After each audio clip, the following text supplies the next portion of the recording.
Most of us remember someone special who provided love and encouragement while we were growing up. Maybe it was a parent or other family member, maybe a special teacher or coach. Yet there are young people who don't have that special person. That's why Franklin County Children's Services is always looking for volunteer mentors to reach out to kids. Joining me today is the Franklin County Children's Services Volunteer Director, Beth Crabtree, and Dr. Eric Jones, a volunteer. Nice to see you both. Thank you so much for having us on. Dr. Jones, on your other life, you are a professor at Otterbein, and yet you volunteer with Franklin County Children's Services, right? Absolutely. I've been volunteering since 2010, and it's been a very fulfilling experience for me. You have a big job, Beth. You have a lot of slots to fill for volunteers, Yes. and there's never enough, is there, No. for your needs? What would a volunteer typically do when they come to FCCS? What kind of availability do you have? Well, the main thing that we're looking for right now is a caring adult, a caring committed adult to do a one-to-one match with one of our youth. We currently have about 400 children who are waiting for a special person Wow. in their life. And for some of our kids, we have long-term custody of them.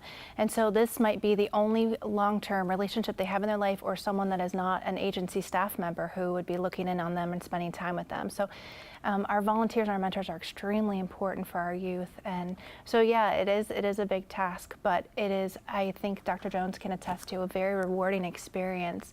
And that's the thing that I hear from our mentors is, I think I need them as much as they need me. What ages are we talking about where there's the most need? Usually our older children, our teenagers, are the kids that we have more difficulty in securing mentors or volunteers for them. But we serve kids ages 5 and up, and we don't just walk out when they turn 18. Sometimes we serve them when they're 19 or 20-year-olds, especially if they're in our college-bound mentoring program, because we want to offer them the supports to help them succeed in their post-secondary education. So, Dr. Jones, how did you end up volunteering and finding your mentee? Well, for me, it basically starts from my own experience.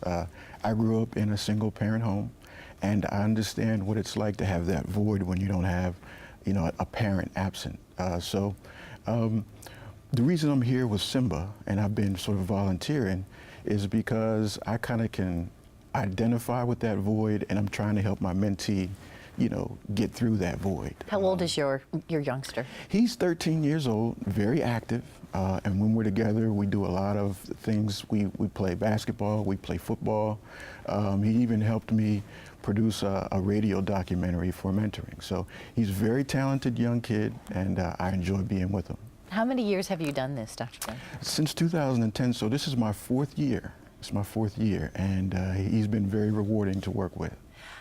You know, when you look at somebody like Dr. Jones, if only there were more of you.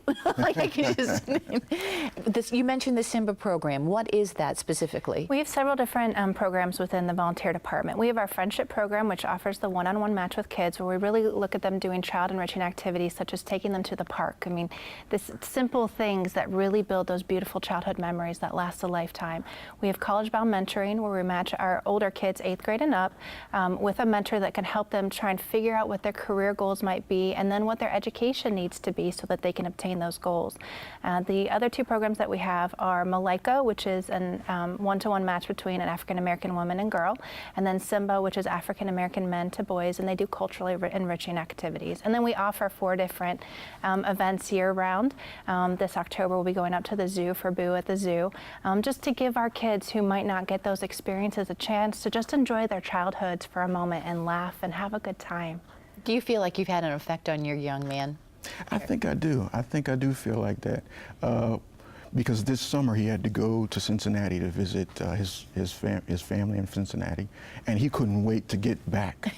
he couldn't wait to call me to hook up again. So that tells me that I'm having an impact if he's looking forward to our time together. And what a wonderful person to look up to. You know, what a great career, showing him that there are all possibilities in life, I think. Yeah, and I try to expose him to as many things as possible. I've had him at Otterbein a couple of times, and I'm trying to plant that seed, that college seed in his head at this point. That it's possible. Yeah. That it's possible. Well, thank you so much for joining us and sharing your experiences. And I know, Beth, that there are more people out there possibly willing. We've had the phone number up. That's the best way to get a hold of you. You can get a hold of us, and we can fill out an inquiry and get you started in the process. So you find that fit for both sides. Find that fit for both sides. And you know, one of the things we say in our department is, at the end of the day, it's the relationship that saves everything. We're about building relationships to change lives. Thank you. Thanks, Beth. Dr. Jones, nice to see you. It's good to be with you.